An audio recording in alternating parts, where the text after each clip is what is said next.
Great. Uh, Hello, everyone, and welcome to another DANOP seminar. So it's my great pleasure to welcome Thatchaphol Saranurak from University of Michigan, who's our speaker today. So Thatchaphol got his PhD in 2018 from KTH with Danapon Nangokai, and in the last few years, he has made several breakthroughs in dynamic graph algorithms and in the study of connectivity. And what he's going to do today is tell us about some recent exciting applications of expanders to graph algorithms. So Tachapol, welcome to Warwick, at least on Zoom, and we are all ready when you are. Thanks a lot, Ramanujan. So this talk will be kind of a survey talk and stay at a high level. We would mainly talk about expanders. So first of all, let me tell you, let's agree on some notation. N is the number of vertices, M number of edges as usual. And I use O tilde to hide polylog, O hat to hide subpolynomial factor. And several times I hide is when there are too many numbers in the table. Now, the expanders are like basically kind of a robustly connected graph, and it occur in many contexts, like a random graph, graph in social network, hypercube, and something algebraic. Like it appears everywhere, and the formal definition of expanders in this talk is that we said that the graph G is a phi expander if you look at any cut S in the graph, then the number of edges crossing the cut is kind of relatively many compared to all edges incident to it. More formally,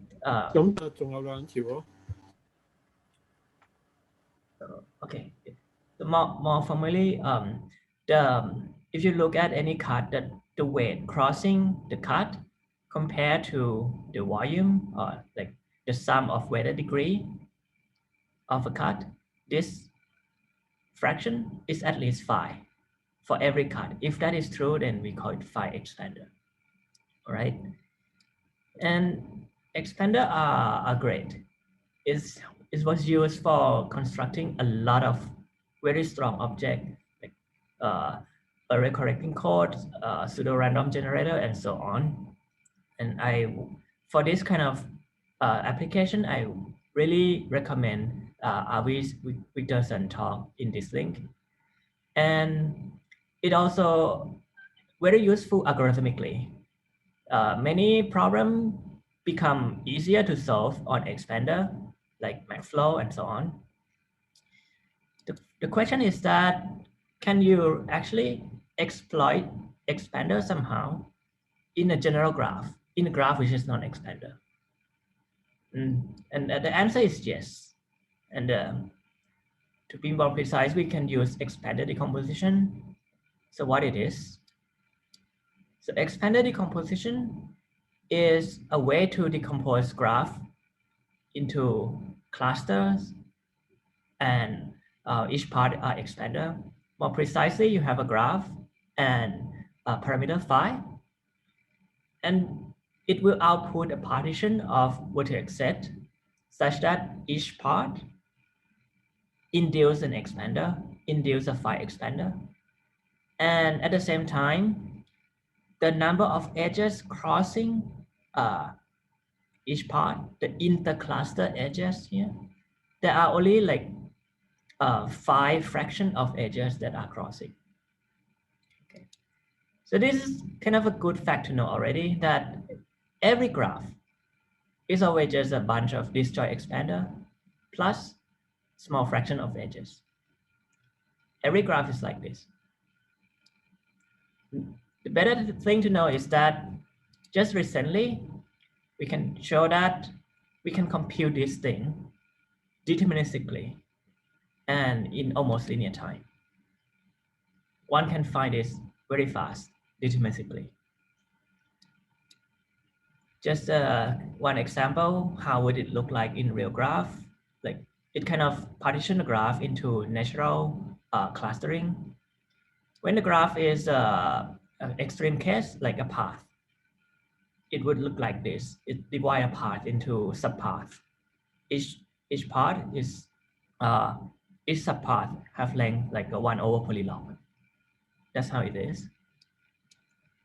So in this talk, I try to tell you about how expanded decomposition has been used in 4 different settings. In each setting, I tell you one concrete problem. And the hope is that you get some inspiration and see maybe you can use it in your context. So there are 4 things. Let's go to it one by one. First is about derandomized static algorithms. So in the recent years, like here I just list of several graph problems like approximate max flow, a Laplacian solver, exact max flow, and so on.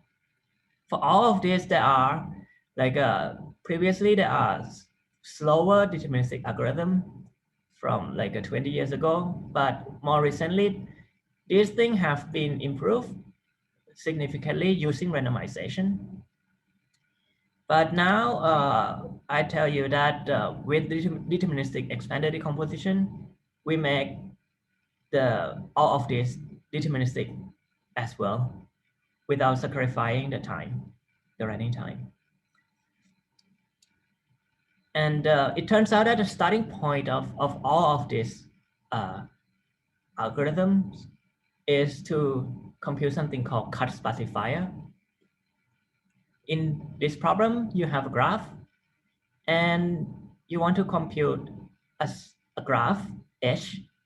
We call a graph H a cut specifier if H has like a small, like a linear in n number of edges.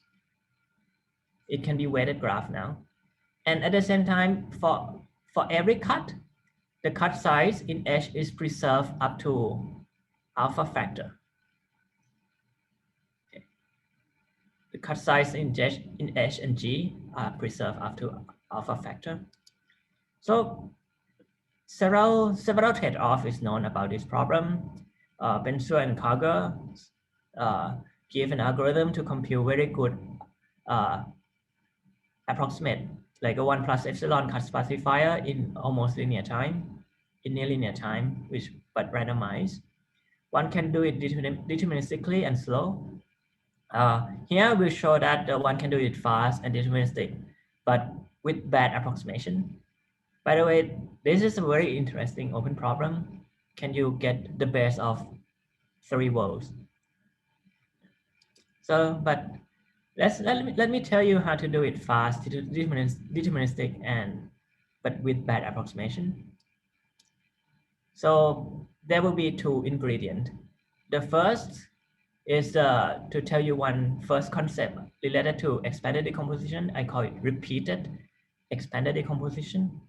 And then we see how to use it to build cut specifiers. So here, repeated expanded decomposition actually is a simple idea. The idea is to repeatedly decompose do the expanded decomposition on the crossing edges. What do I mean by that? I mean that you have a graph, and let's say that you perform expanded decomposition on the graph, and you set the parameter phi to be something like this. The point is that once you set the parameter like that, then each cluster is kind of a good expander. And at the same time, there are less than half of edges that cross clusters. So that's the point of setting phi to be like that. So there are less than half of edges crossing clusters. And then now so this is an important step. You look at all edges, all intercluster edges here. Look at the induced graph, in the graph induced by these red edges. All right. So this is a graph with less than half edges. Look at this graph, decompose it again. Okay. And then you get another decomposition with less than m4 edges that are crossing, and repeat. So I hope you get the idea, and you can repeat this log n times, right? So that is what it is. That is the repeated expanded decomposition. Once you do it, you can say that given a graph, you can partition the graph into log n graphs. Each graph are disjoint. Each graph are like just a bunch of disjoint expanders. And this graph, when you union all of them, you get G. This is what I mean by repeated expanded decomposition. Again, is kind of a good fact to have in mind again, that every graph is again just a union, can be viewed as this as well. It's just a union of expanders, and such that each vertex appears in just log n many expanders. All right, this is a good concept to know, like to keep in mind. So now let's see how to use it for cut specifier. So the point to make is that a problem usually become easy on expanders, and we see now how. So when you are given an expander, that it's very easy to compute a cut specifier of expander like this. So given a graph G, actually one can show that for any graph G, there exists a graph H, which is actually super good expander with just linear number of edges. And at the same time, the weighted degree of every node in H is kind of the same, approximately the same as the degree in G. So this exists. And the paper by King et al. Show that you can construct this in near linear time. And the idea is just kind of have a canonical expander that like a canonical degree 3 expander, and reweight them and just union them in a nice way, and that's how you get H. And although I will not go into details how, but once you have this kind of H, the graph which is expander and the weighted degree are the same as the weighted degree in G, then it can be proved directly. You can work it out easily that this graph is a 1/5 cut specifier of G. That is true. So the point is that it's easy to construct H. But once you can do that, suppose that, let's agree on this fact.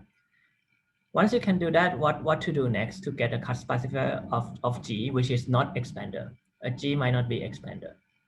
So now we are given any G, any graph. What you can do is just to do the repeated expanded decomposition to get this decomposition. And for each expander, just specify it using a fact 1. And now just return you just union each of the for each part that you specify, just union all of this specified expander and return the union as your graph H. That's the algorithm. And there is another fact why this is correct. If you have a graph G that can be decomposed into if you just partition G into each many parts, and if you specify each part into Hi, then the union of Hi is a cut specifier of G2. So this is just another fact about cut specifier. But once you use this fact, then you get that H is a union, is a cut specifier of G. So you have a graph, decompose into expander, specify each expander, and union all of them. That's it.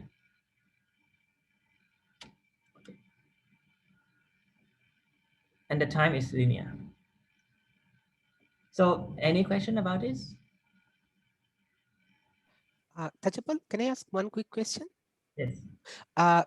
Using this approach, the sparsifier you get will not be a subgraph of the input graph. Oh, no, yeah. Is it still open, this question, that can you get a deterministic cut sparsifier which is a subgraph of the input graph? I think so. Yes. Okay, thanks. Yeah.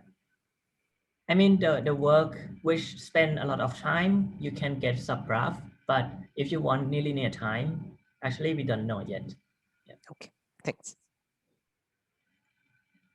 All right. So what I just showed here is that if you want kind of not too bad approximation cut specifier, you can reduce it to expanded decomposition, and the reduction is deterministic. And because you can compute, although expanded decomposition can be done randomized for a while, we just recently know that it can be done deterministically. And now a lot of things that is in the literature, once you trace it back, you can see that some of the techniques there are deterministic. And there are a lot of reductions here that I will not go into. All of these reductions are deterministic. And because of that, we just get all of this deterministically. So that's the first part. And now the second part, dynamic algorithms. So let me use one concrete problem as a running example, dynamic connectivity. This is just one easy, easy to state problem. You have a graph and you just want to check if a graph is connected. Yeah, you say yes. But then there is a stream of edge update given to you one by one. You delete one edge. You ask again if the graph is still connected, and so on. Now you delete another edge. Now you need to answer no, because it's not connected anymore, and so on. So I hope this question is clear. And there are like, there is a long history about this problem. People try to get a fast algorithm, which is worst case, with good worst case update time. And Cabron, King, and Mountjoy show how to do it polylog worst case time, but randomized. And we try to make it deterministic and succeed with running time worse than polylog. Is n to the little one. But the point about this, that why is this in this talk, is that all of this development are based on expanded decomposition. So now, again, there are two concepts about expanded decomposition that I would like to tell you through this example about dynamic connectivity. The first concept is expanded hierarchy. Is another way, kind of, you can try to compare it with repeated expanded decomposition that I told you. Another way to apply expanded decomposition. Another one is called expanded pruning that I will talk next, but let's go to expanded hierarchy first. It's again just kind of simple idea. Try to repeatedly do expanded decomposition on the contracted graph. What do I mean by this? you have a graph. Again, do expanded decomposition.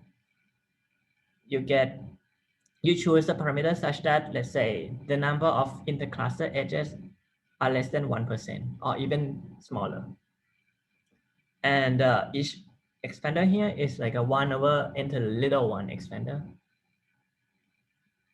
Now,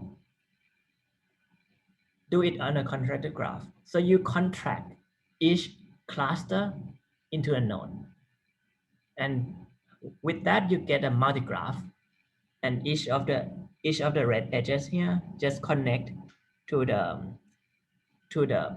connect the node corresponding to this each of the clusters. I hope the picture is clear. And then having this repeat, right? The graph is here. Just the graph here will have less edges, but it's still not too small yet.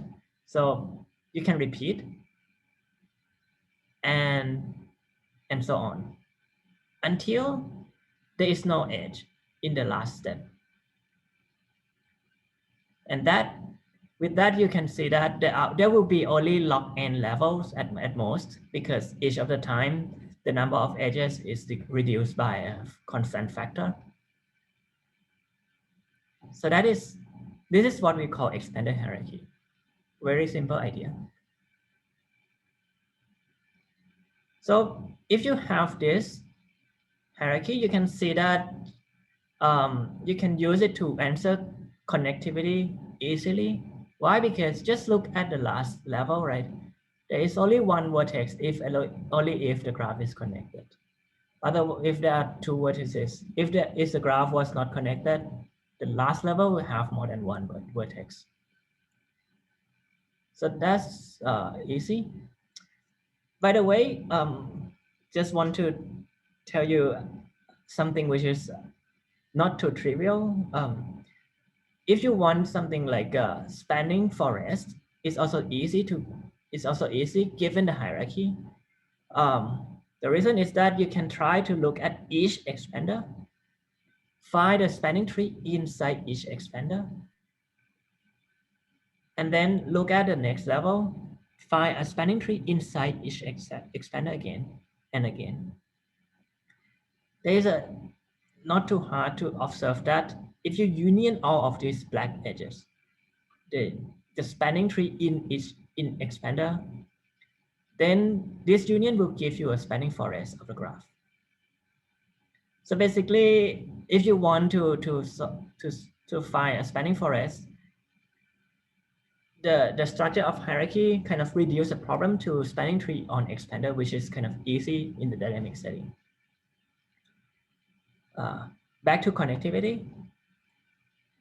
The point here is that dynamic connectivity is almost trivial if you can maintain this expander hierarchy, or in other words, if you can maintain this expanded decomposition on each level of this hierarchy, then you're done,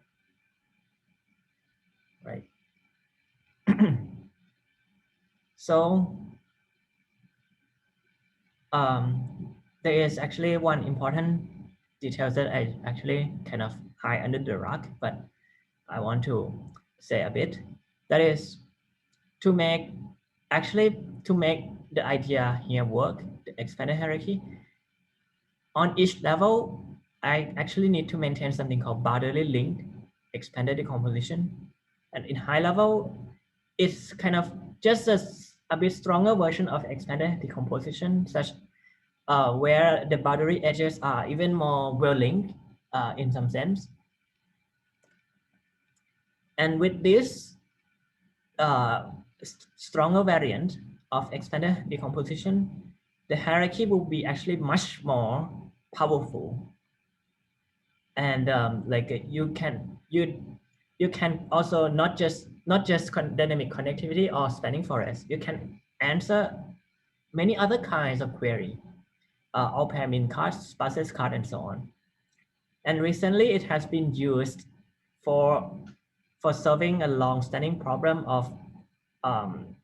It has been used for solving this finding mean cut deterministically in weighted graph in near linear time, that the randomized Kager algorithm.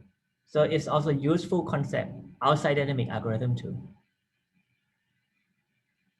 And actually, without this, the running time over actually the update time of the approach that I told you will be actually too large, because the one update will spawn too many updates in the next level. But let's not go into these details, because in this talk, let's just see first how to maintain an expanded decomposition dynamically in one level, the typical one, at least so that you get some idea how things work.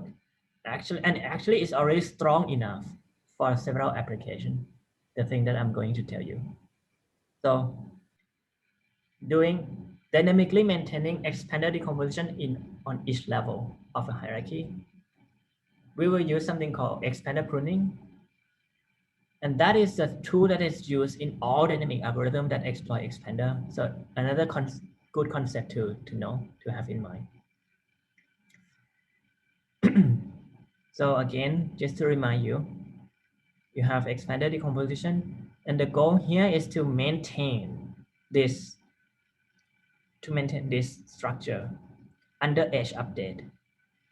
So we want to maintain this partition such that the number of parts can change, but at every time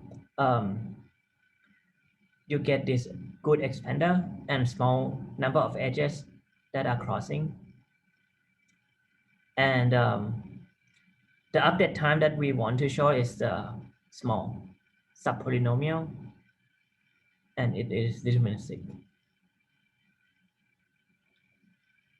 So one intuition about like why can we maintain this? Intuition that is good to have in mind is that expander are robust under updates. So suppose you have a graph which is not expander, there is a sparse cut like this. If you just delete this edge, then you get a too big connected component, which is a big change, and it's bad, kind of bad intuitively, because in big change, it's bad for dynamic algorithm. But if you have expanders, then if you delete these two edges, you know that the graph will stay connected, right? Because there must be a lot of edges crossing this balance cut. Or even if you delete a bunch of edges here, you can disconnect only small part of an expander, because if you kind of delete k edges, you can disconnect kind of a volume of size k from an expander. So this is kind of small change, and this is good. So now I tell you what is expander pruning. This is a very useful tool. It's an algorithm such that you start with an expander,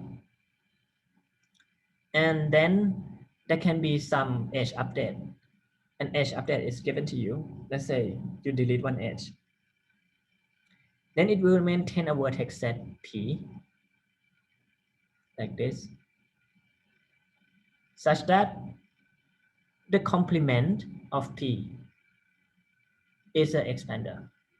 So that is, if you look at the part complement of P, after let's say you delete the set P from the graph, the remaining part of the graph is still an expander. Okay. It kind of repair the graph. Say that, and the next update come, the algorithm update the set P, and so on. And at any time, when you delete a bunch of edges, some part can be disconnected, or some part is not, you get a sparse cut. But at any time, the set P kind of cover all of this part, and the rest of a graph is still an expander.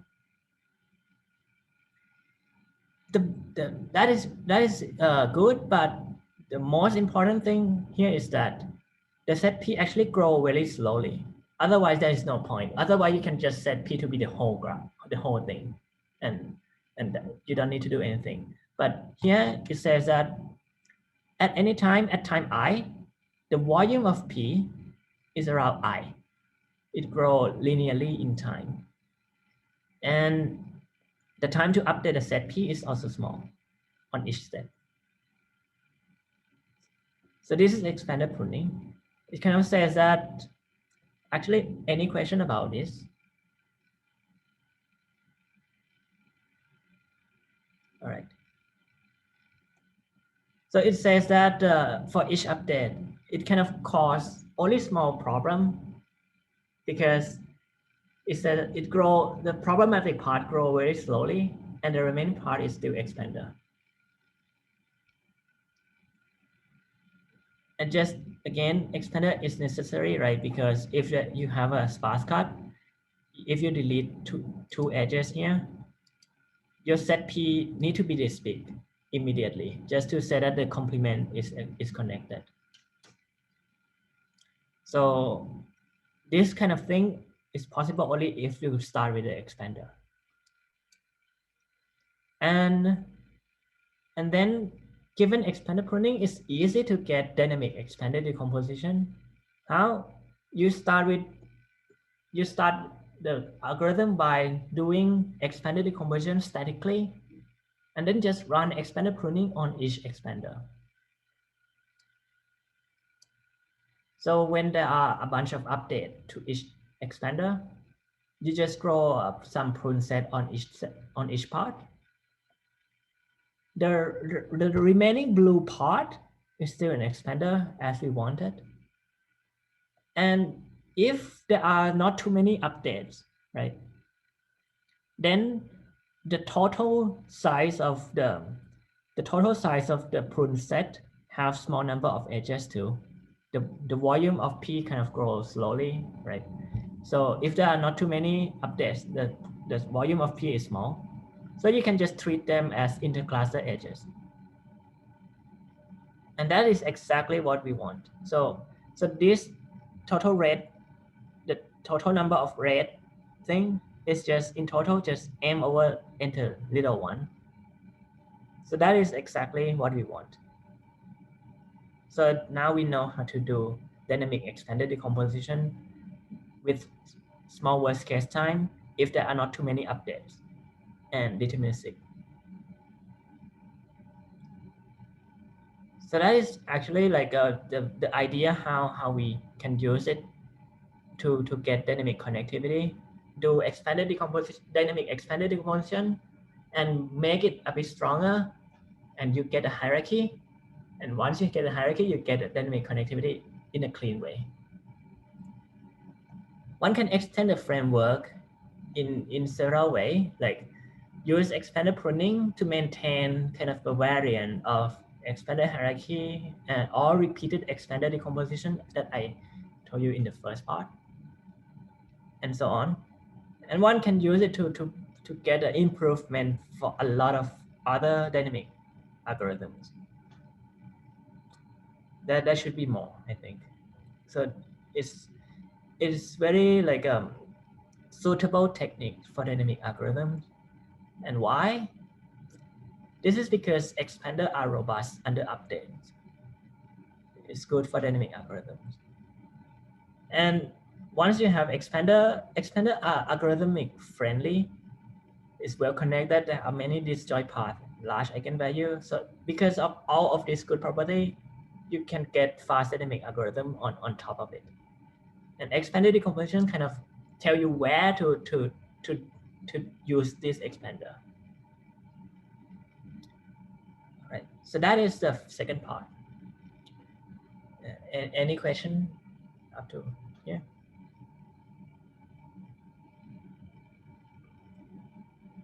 All right. Now I go to the next part then. To speed up iterative methods.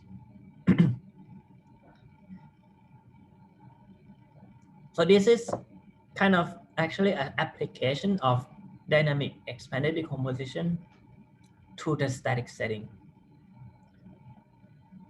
So the problem is here, just a classic maximum bipartite matching. You are given a bipartite graph and you just want to find a maximum number of disjoint edges, so maximum matching. And there is a classic result by Hofcroft and Karp in that run in m root n time, kind of a blocking flow kind of stuff. And then one can use other techniques. Still, everything is not linear time. Right?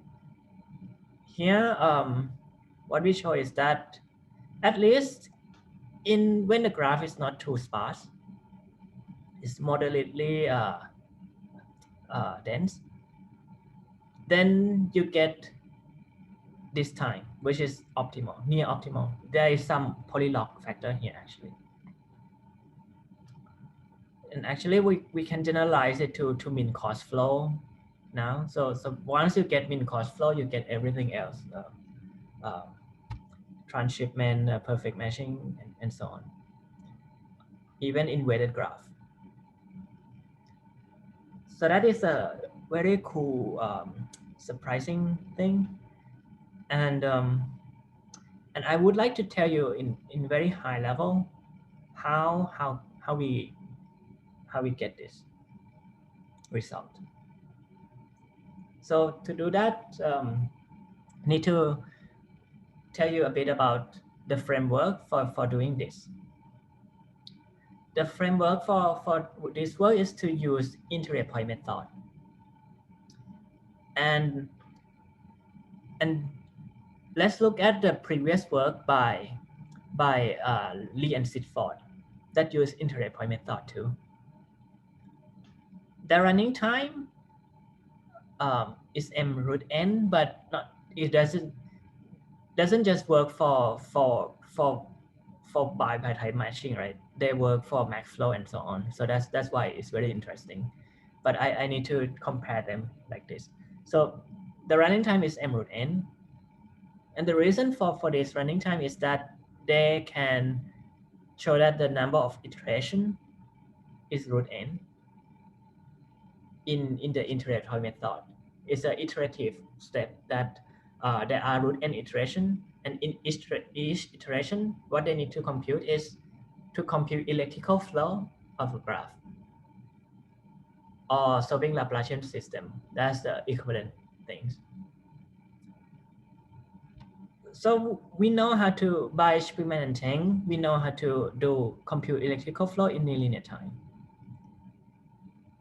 And by doing like multiplying these two factors together, you get m root n.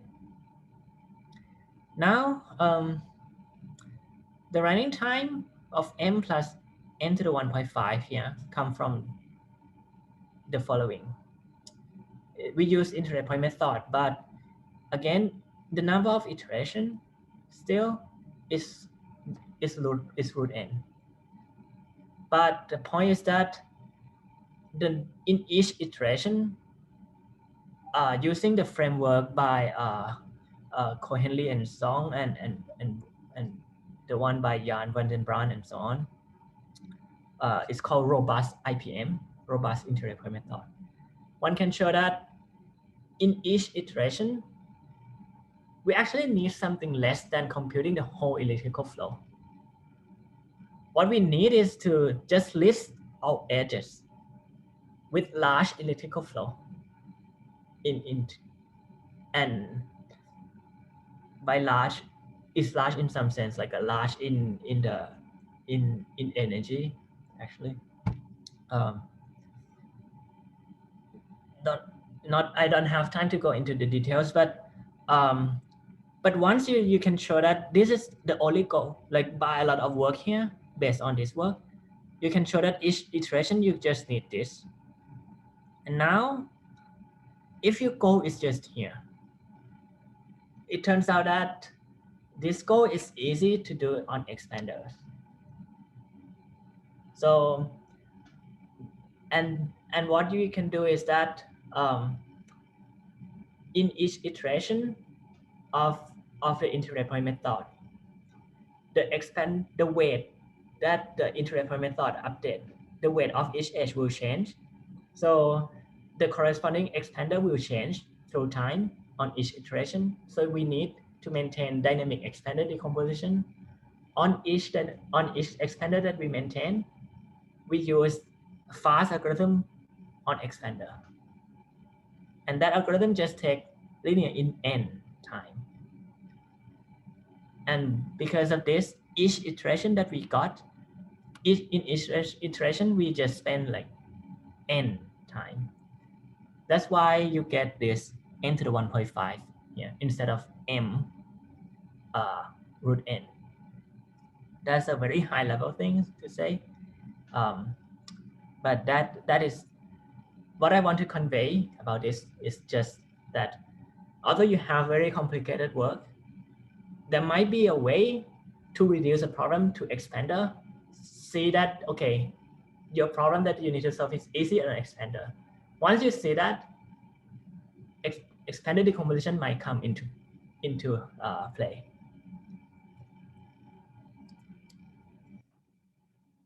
I want to switch gear a bit to the last thing, distributed algorithm.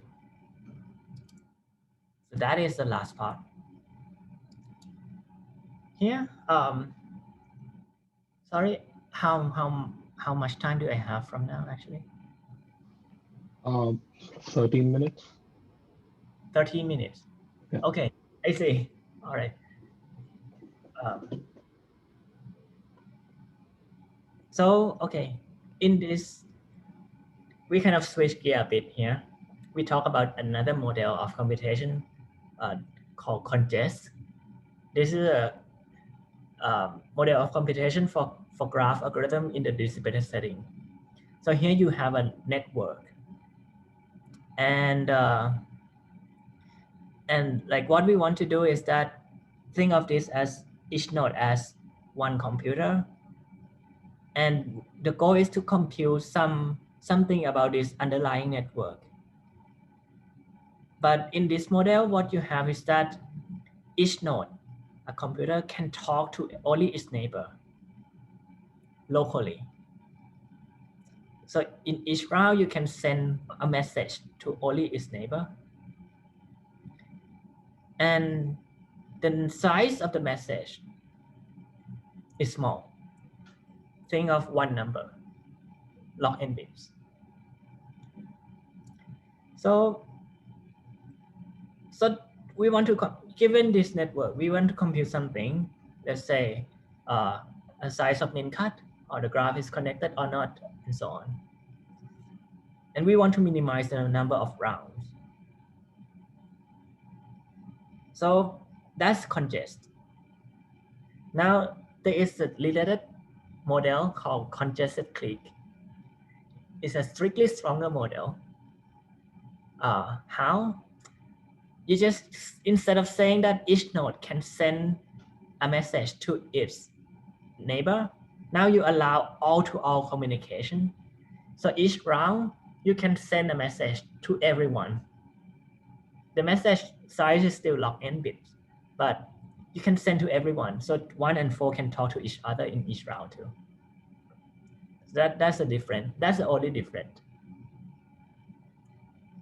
So now, there are like many problems have been studied in this model, right? I want to tell you about one problem, one class of problem actually, subgraph listing problem. In particular, triangle listing. Very basic problem. You have a graph. You want to list all the triangle in the graph. So so now if you look at the congested clique, you get this. You get the optimal algorithm. People prove that you can get this optimal bound of this time. Like for triangle, you get n to the 1/3. So there were previous work try to do the same in CONGEST, and the bound was worse. And it turns, and this is not too surprising because congest is harder to come up with an algorithm, right? You cannot do all-to-all communication. It turns out that with expanded decomposition and something called expanded routing that I will define soon, the bound can be matched with a congested clique. So there is no gap now. The point is that with expanded decomposition and routing, you can transfer strong result in congested clique to congest. The congested clique that doesn't have this locality constraint, it still holds in congest. So that is nice. So that's the point of expanded decomposition. Like you can bypass locality. So now what is this thing that I said? What is this two things in the distributed model? For expanded decomposition, it's the kind of the same thing as that I keep repeating in this talk. It's just that you can compute this clustering in small number of rounds. Now you count the number of rounds, you don't count the time. And basically kind of each node know which part it is inside, okay, in small number of rounds. And you can do the same thing just by repeating decompose the graph on the crossing edges. You get repeated expanded decomposition, and the time is n to the little 1, 2. That's how you can do repeated expanded decomposition. And next is the expanded routing. I would like to tell you what it is. This is another useful tool to know. So each node. So it is a tool that allows the following. It allows each node U to exchange degree number of message to any set of nodes, not just its neighbor, right? To any set of nodes in small number of rounds, if the graph is an expander. So know that if in congest, normally you just say that each node can exchange degree number of message to only its neighbor in one round. Now we say that actually, if you want to exchange degree many message, just do it with any set of nodes with some small overhead. That's fine. That's possible if the graph is an expander. So basically it kind of allows, expander allow all-to-all communication like congested clique with some small overhead of n to the little 1, and that each node can send only like a small number of message, like a degree number of message. And that is kind of inherent because if your degree is 3, but if you want to exchange like n messages, that's just unavoidable. You must, like, the message must go through your neighbor, your edges, your incident edges, right? So that is just, this degree messages is just inherent. And now once you have these tools, I want to tell you a bit in high level how to use it for triangle listing. The idea is just do repeated expanded decomposition in small number of rounds. Then kind of you have a bunch of expander. Now you kind of want to simulate what you can do in congested clique, because on expanded now you can do all-to-all algorithm, all-to-all communication, but you cannot really do black box reduction. We will kind of almost simulate what can be done in congested clique, but in the same number of rounds. The idea is this. Let's say that there is some triangle that and for each triangle, you need to list it somehow. Okay. Let's say there is triangle T here, and let I be the first, like, be the first index such that an edge in T appears in the expander X. So T appears in this expander X. The edge of T appear in this expander X. And then kind of do not the black box algorithm, but kind of just have the same flavor, use the same kind of algorithm that has been done in congested clique. You run that algorithm on X, and X will list that triangle T for you, and run it on each expander. The total number of rounds will be the same complexity as in congested clique, which is n to the 1.5, 1/3.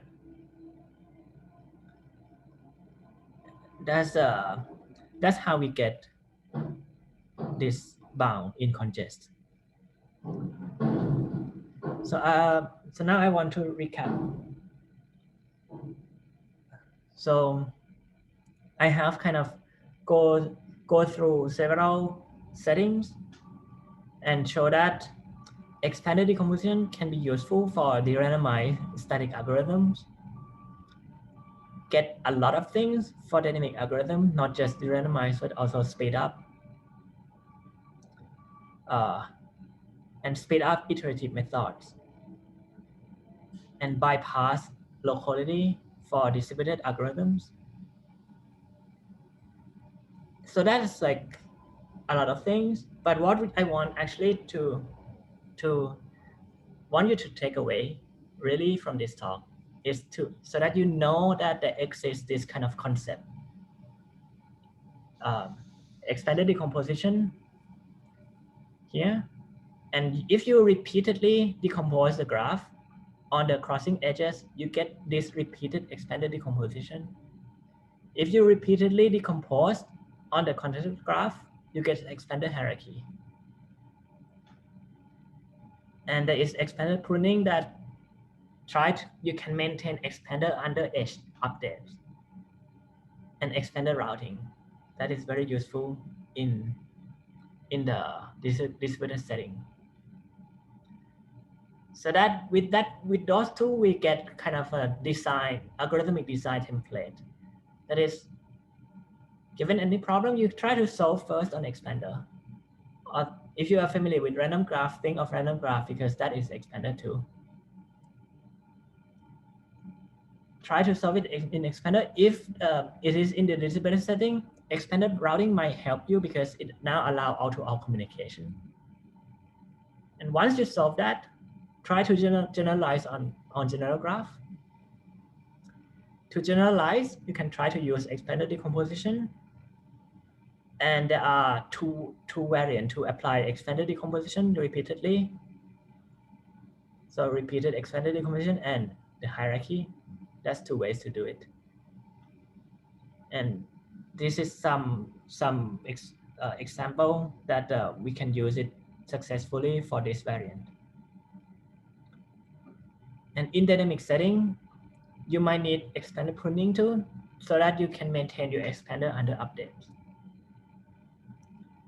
So that's the template. By the way, there is a very new work. I think you have heard of it like 2 weeks ago in this seminar too. Actually, there is a new way to bypass expanded decomposition, but I don't have time to talk about that. It turns out to be useful for decremental SSSP, single source shortest path. But all of the previous work kind of follow this template. And I would like to start with open problem, 2 things. First, I want to ask for deterministic algorithm to distinguish 2 kind of graph. If you have a very good expander on one hand, or a graph that have quite sparse cuts, like a 1/5 1/log to the 100 sparse cut, can we distinguish these two cases in nonlinear time? Deterministically, I don't know that. And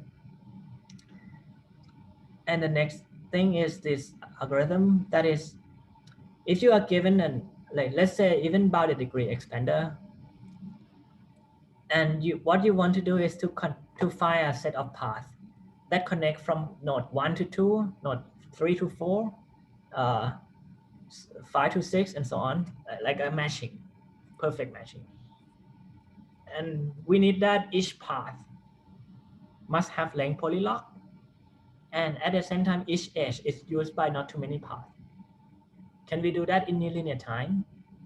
So both of these problem turns out it will be the first step to many of the tools that, like, the improvement to most of the tools that I talk about. Last thing is maybe very simple algorithm for expanded decomposition. Otherwise, maybe the whole talk is not really relevant. All right, so that's it. Yeah, thanks a lot. Thank you very much for the nice talk, Thatchaphol. I applaud it on behalf of everyone. I hope they didn't mind. So we have some time for questions. I see that Robert has a question for Thatchaphol. Robert, would you like to go ahead? Yeah, sure. Thank you. That was really interesting. Can you give the reference for your fast expander decomposition? Yes, sure. So there are two papers. One is randomized and faster. One is deterministic and a bit slower. How should I give it to you? Like maybe in the chat or? Yeah, that would be good. Thanks. Yeah. Yes. And then maybe if I can ask, so have you talked with sat-nav manufacturers? Because the dynamic recomputation of shortest paths would be really useful.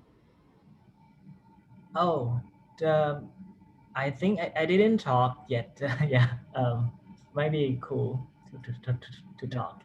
And does your method extend to directed graphs? Right, yes. One can define, I didn't include in this talk, but one can define directed expanded decomposition too. That can be done. Okay, thanks. Any other questions? So Thatchaphol, if you're seeing the chat, there's a question from Hanlon. All right. Why do you need m to the 1 plus little 1 time instead of m polylog time? So a lot of this, a lot of m to the a lot of this n to the little 1 come from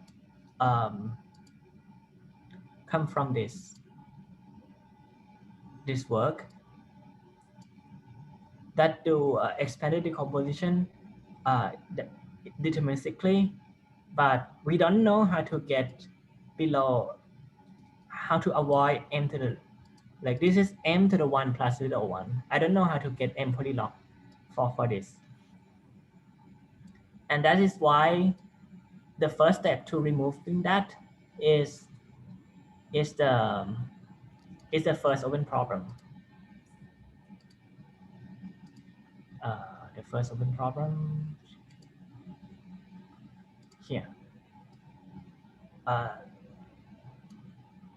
This is kind of the first step to remove m to little 1 from almost everything in this talk. Thanks, Thatchaphol. Arthur? Yeah, so very nice talk. Thank you. So could you incorporate any of these techniques either on PRAMs or MPC, massive parallel computing with low space?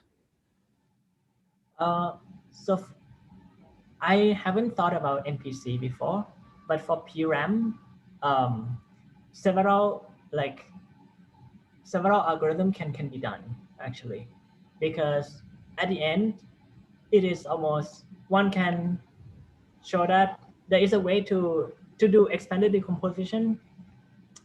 You can kind of just reduce it to many calls to approximate max flow, like polynomial.